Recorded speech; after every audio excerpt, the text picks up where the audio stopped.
So Graham, you've been with the company, I guess, since the beginning, and I guess I should mention you've been an entrepreneur for quite some time. Your first entrepreneurial venture was, I believe, in high school, or even before that. You were an organic pork entrepreneur. Yeah, that's right. Could you That's right, Dave. explain that? Well, when I was in 8th grade, I grew up on a cattle ranch, and I also raised pigs as my personal exploit, and I got stuck with a bunch of pigs that were that I had a loss. You know, some of us in the venture industry get stuck with some pigs too. Yeah, it's true. So I had to come up with a way to make a profit on them, and I sold them through the newspaper as organic pigs, and it worked. And you had a relatively memorable catchphrase there for the company? Well, the ad that I put in the paper, there was a thing called the newspaper years ago, and in the and the ad said "Go hog wild, organic pork," and this was back at a time where everybody thought they were going to get cancer from eating bacon, so it worked. Got it. Perfect for a conference all about making bacon here. Rackspace just had its 5-year IPO anniversary. You guys I guess, went public at $500 million. Now you're at $1.5 billion. So kind of quite a bit of a ride from organic pork entrepreneur to public company at $1.5 billion. What's kind of been sort of that arc? I guess it's taken a while for maybe to Rackspace to be at the forefront of people's knowledge, but I think now it's like one of the top companies for people hosting and developing startups. Well, I looked over the list of the speakers, and 12 of the 16 speakers are our customers. And so and customers like GitHub, Twilio, Asana, and others. And, I bet of the 12 speakers, there's probably some of them don't even know that they're hosted with us. And so our cloud is growing like crazy. And we were the founders of OpenStack, which is one of the fastest growing open source projects in the world. And OpenStack has really allowed the cloud to have an open source alternative, allowing us to use open source software throughout the stack.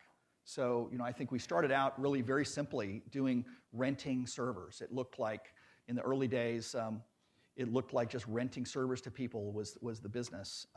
We were the first to have month-to-month contracts. We were the first to have servers deployed, custom-built servers deployed in 24 hours.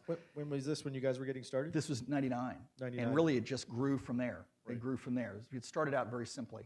Got it. Yeah, I'm familiar with some of the stories from a lot of companies that were created just before that, Exodus in particular, but several others that had sort of tough times during that post-boom transition or post-bust transition. But you guys seem to have come out of that pretty well. I know that you guys value a lot of principles and behaviors in the company that are unique to Rackspace. In particular, the community aspect, some of the humility kind of things.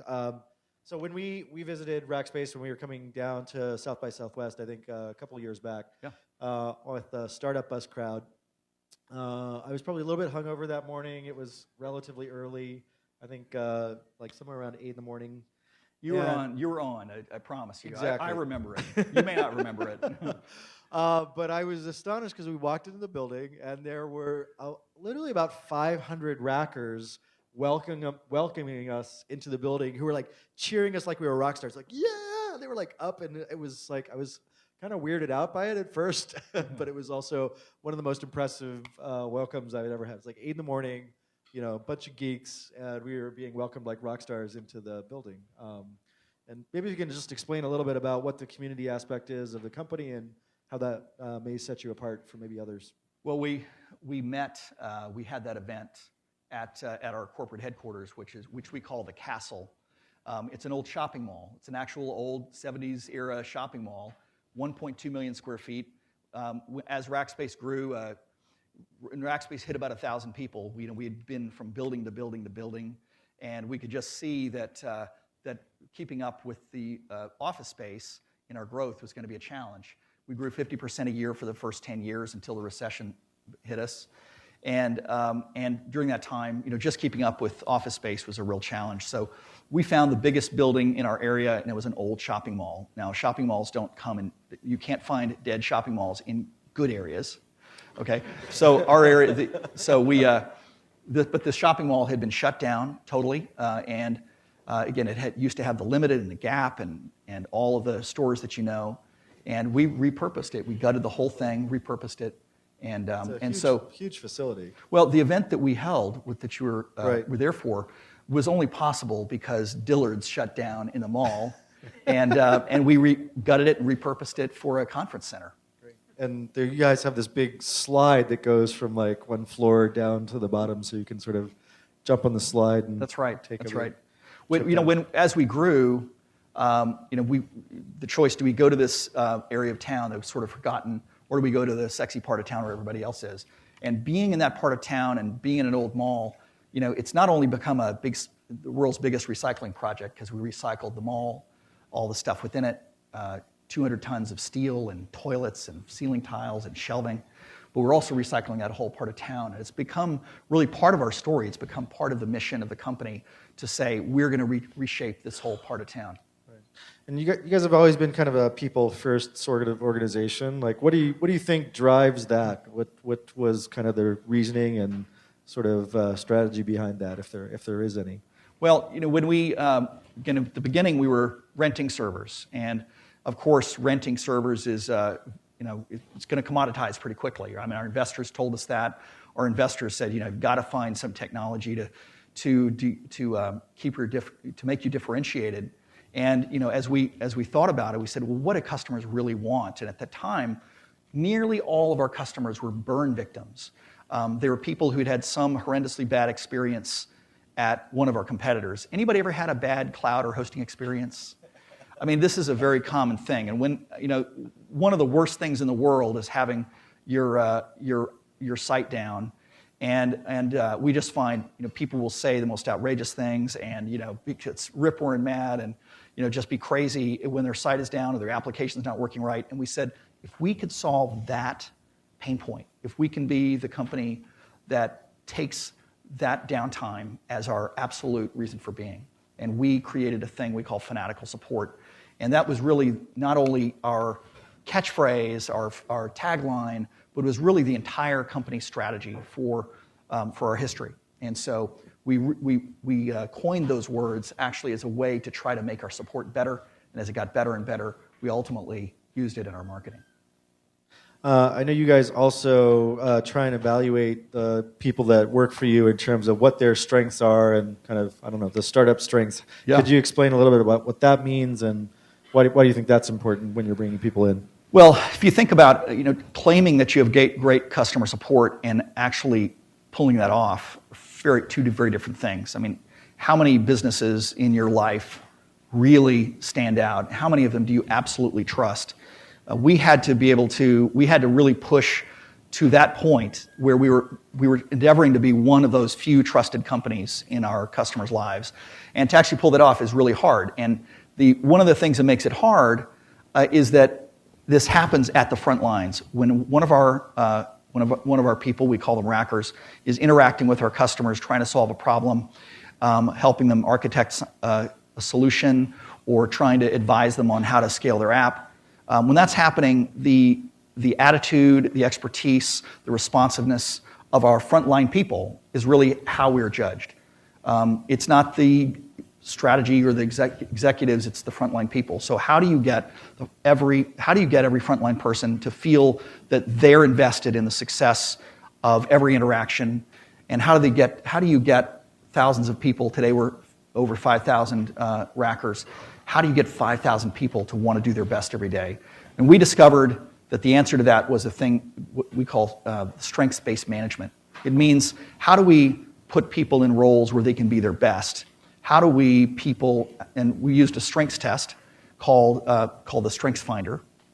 Many of you may have taken a book. There's a book called Now Discover Your Strengths. The test comes from that book. And what it tries to do is figure out what's good about you. Ultimately, all of our success comes from what's good about us. Those weaknesses are just liabilities, right? And so, what about those of us who are full of weaknesses and don't have too many strengths? Well, if you think about, in the movie Rain Man, if anybody saw that movie, Dustin Hoffman couldn't tie his shoes, he couldn't take care of himself, but he could count cards in Vegas, and that's enough. right? The strengths that we have ultimately produce all of the success in our lives. So whatever weaknesses we have are just things that we have to learn how to manage around. You guys somewhat notoriously hired a friend of mine a few years back, a guy named Robert Scoble. Yes. And I don't suggest that was a poor judgment choice on your part at all. I've known Robert for about 20 years in the Valley before he was somewhat famous, and he had a really interesting stretch at Microsoft where he was doing a lot of corporate evangelism and occasionally took perspectives and points of view that I think were, not always aligned with some of the other folks at Microsoft. What was it like when you guys were thinking about bringing Robert in, and do you sort of feel like that's something that you occasionally tolerate, or is that probably why you brought him in the first place? Well, first of all, Robert is one of the most trusted people in tech, and I think he, I don't know how many Twitter followers he has today, but it's over 500,000, and so we know that he's trusted. He also, I think, is one of the savviest industry people there is, and that is the things that he writes are trusted. He is able to educate us, keep us help keep us honest. That is, keep us on track. I think he could say anything he wants to us. We're on good terms, but I'll tell you, he will give it to us when we deserve it, and sometimes when we don't deserve it, unfortunately. But no, I mean, we had a customer that he did a really bad review for their product, and the customer called us up and said, "Hey, what's going on?" And so it shows that Robert remains independent in not only in what he writes, but also independent in terms of advice he gives us, and it really helps us try to stay close to the startup scene. Really, our roots today, we have customers from large and small, but really our hearts remain in startups. You're involved running a $1 billion public company organization right now, but obviously you started when it was a much smaller organization. What has really changed for you in kind of being part of a startup and then being part of a growing company and now a public company? Well, I think that I am a small company entrepreneur, and I started that way. I still am that, and so I think I identify with many of you more than I identify with any large company. And so that's really where my heart is, and sort of how we see ourselves. I think that one of the most exciting things about Rackspace is the awesome, all those awesome young companies that come to us at the beginning of their dreams. YouTube had their first 3 servers with us, and they grew absolutely like a rocket ship. And it was so exciting to see that happen. And I think that that's, to me, one of the most exciting things about the ride at Rackspace. And I think that first, the discovery of fanatical support, sort of realizing how important it was that that we really could play a role in serving customers in a way that was not being done at the time. The second thing is when we founded OpenStack. We took the software that powered our cloud, we combined it with some software that NASA had written, and we open sourced it. We put it into a nonprofit foundation and gave it to the world. And since that time, it's been, I'm so proud to have been part of the founding of OpenStack. I think it's changing the world today, and it is the reason that we have an alternative for an open source cloud. And that I think, and of course, just being able to grow, to grow for 14 and a half years in one of the most incredible growing spaces in the world. It's just been an incredible ride. In addition to running Rackspace, you're involved in helping a lot of other startup accelerator and organizations. You guys were involved with, I believe, Techstars Cloud, at least a little bit initially. That's right. And then also, Geekdom. Geekdom is your own personal effort that you're involved with in San Antonio, but now going to be also in San Francisco as well? That's right. Within the next couple of weeks, we're launching another location for a startup incubator, co-working space called Geekdom in San Antonio. It's not just co-working, but it's really a collaboration space. We have 800 members at Geekdom in San Antonio. We're the largest collaboration space in Texas now, and we're opening another office here in San Francisco, right at the same in the same building as our offices are here. Rackspace is growing. We now have office space for 200 people plus a Geekdom. So Geekdom is really a place where we want startups to be born there. To me, the co-working spaces, I think, become part of the way things, part of how we buy office space today. It's sort of like cloud-based office space. Buy what you need, and when you outgrow it, that's when you sign a lease. So for me, it's been exciting to start Geekdom because it's really organized the tech community in our city. And we've really and it's grown just in the last 18 months. You and I were talking just during the break a little bit about some of the efforts outside the U.S. In San Antonio, you guys are close to Mexico and a lot of other entrepreneurship happening out of Latin America. What's kind of your perspective and what's happening there? And are you guys involved in any sort of growth opportunities outside the U.S. as well? Well, I think this is the decade of the cloud. And I think this is also the decade of Mexico. Mexico and Latin America are absolutely exploding. Their economy is stronger. The growth in their economy is stronger than the growth in ours. And a lot of times we dismiss South America because of the violence that they have. That is getting cleaned up. And I think that Latin America and specifically Mexico is really in an incredible place. San Antonio is sort of the gateway to America for many Mexicans. They come on the weekends to come shop. Many of them have houses in our city. And San Antonio is a city of 2.25 million people, and so they're able to come to a city that's very Mexico-friendly, and yet it's a big American city. So I really think that San Antonio is going to be a more and more important gateway for Mexican startups. And Geekdom is considering opening a location down in Mexico to further develop that link. If we have questions from the audience, we can also take a few of those. Actually, somebody in the back over there, yes.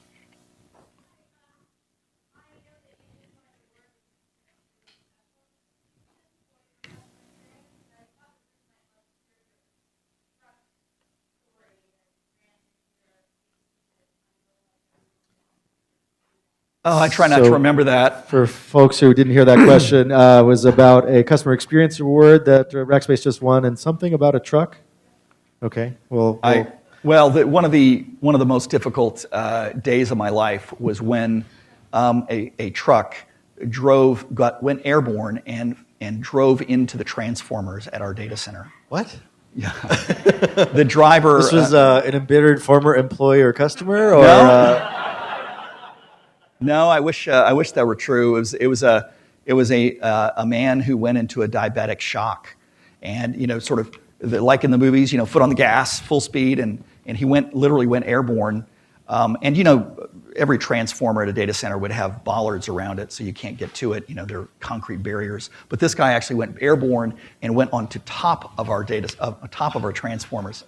And so of course. What happens first is the generators kick on and everybody says, we're good, everything's fine. And then the fire department arrives and says, we've got to get that truck and the passenger off the transformers. You've got to take the power down. We think, take the power down? We can't take the power down. Like down? And so that is what resulted in really our first material downtime in our history, and we were 11, 12 years old, and it was, we had probably 50,000 servers in that data center, and TechCrunch, the headline of TechCrunch said, "Internet down, Rackspace has outage," and so that was a would have been a lot more spicy headline to say, "Diabetic crashes onto our data center. Police say take those servers down." Yeah, police say that was good. Yeah, that's good, yeah. Well, if you ever need any help on the PR department, let me know. Thank you. Other less violent questions. Thank you. Yes, one in the back over there.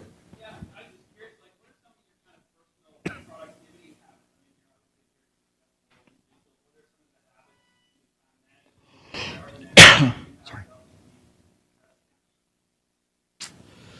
I'm an entrepreneur. and that I would say I'm not really an executive, I'm an entrepreneur. And so I would say time management is absolutely one of my weaknesses. If I can come up with a handful of good ideas a year, I think I'm doing pretty well. But I think my time management, the whole strengths theory says that when you identify weaknesses, it's your job to basically deal with those weaknesses. And I think that I am not a good time manager, and so I have a little device in my pocket that helps keep a calendar. I have people around me who say, hey, let's not forget this. And so, like it or not, I mean, I think that I struggle with my time management every single day. And I think that the biggest thing there, the lesson, is not about my time management, but the way that you can partner with people who have strengths where you're weak. To me, when you enlist others to be strong where you're weak, all of a sudden you have allies everywhere. And the alternative is just for people to be aggravated with your weaknesses all the time. That's no good. We all have weaknesses, and the question, and I think the lesson there is really the way that I partner with other people and sort of put my weakness out on the table and say, I need your help. Rack or Tiffany, Rack or Alex, I need your help. And it just turns out that they're willing to help me and they're on my side. So I think that's the biggest lesson. I would add to that, if you have productivity challenges, hire well around you. Yes. That tends to work better. Maybe one last question before we wrap up. And I guess I'll jump in. I think you guys have had a pretty tremendous history. What's next on the horizon and next sort of 3 to 5 years? What's your big, hairy, audacious goals over the horizon? Well, I think our cloud is growing like crazy, and that's because of open source. And I think that a new stack is emerging. We had basically the Windows stack gave way in the web to the LAMP stack, and it did that because people could get away from lock-in, they could get away from paying or being locked into the proprietary model. And I think that I am really proud of the fact that we are leading the charge of the cloud to an open source stack.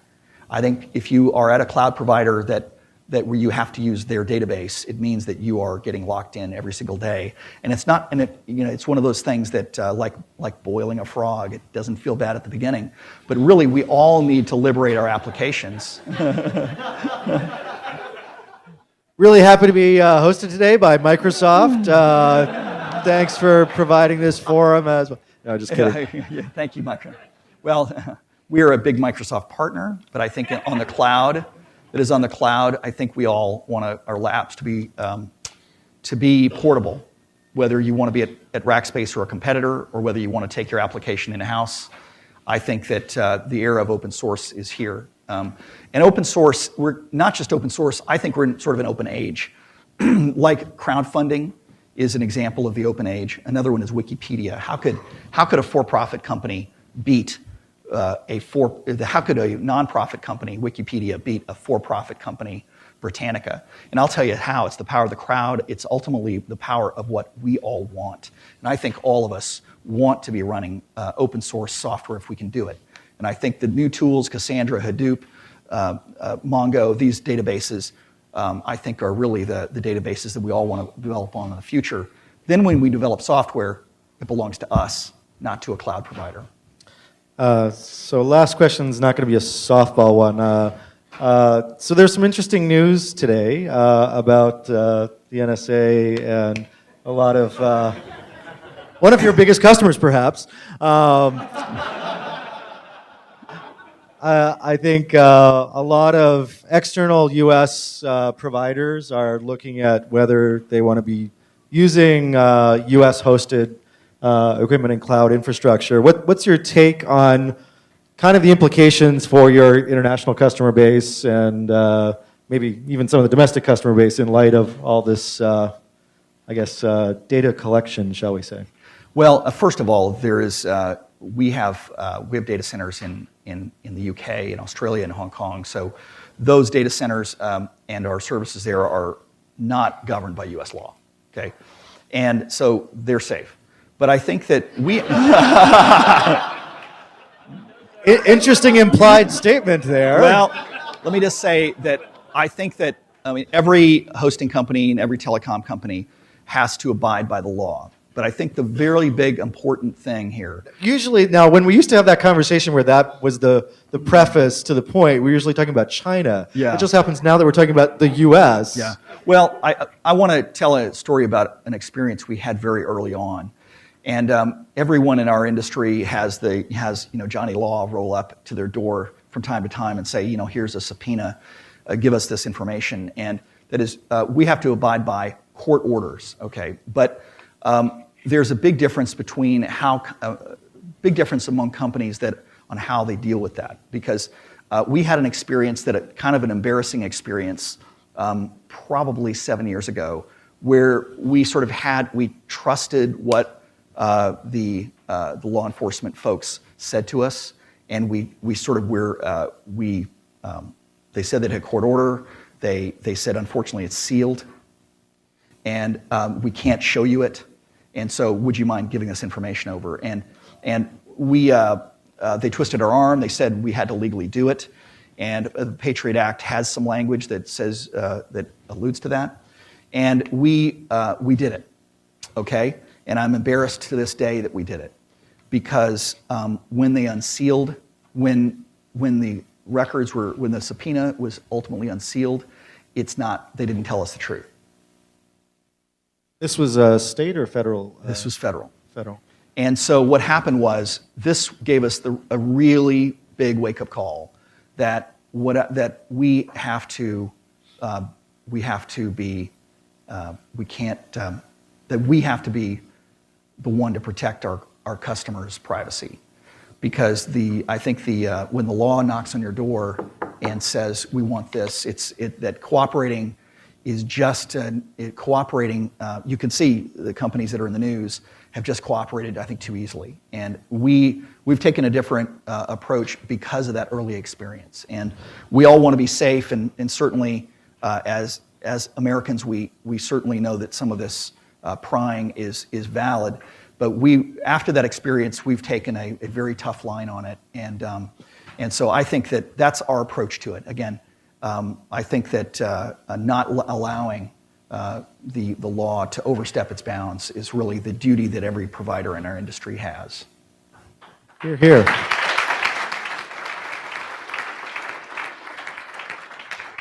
Well, that's actually a great point to end on there. I appreciate the story and a little bit of the controversy there at the end as well. Thanks, Graham. Thanks, Dave. Thank you.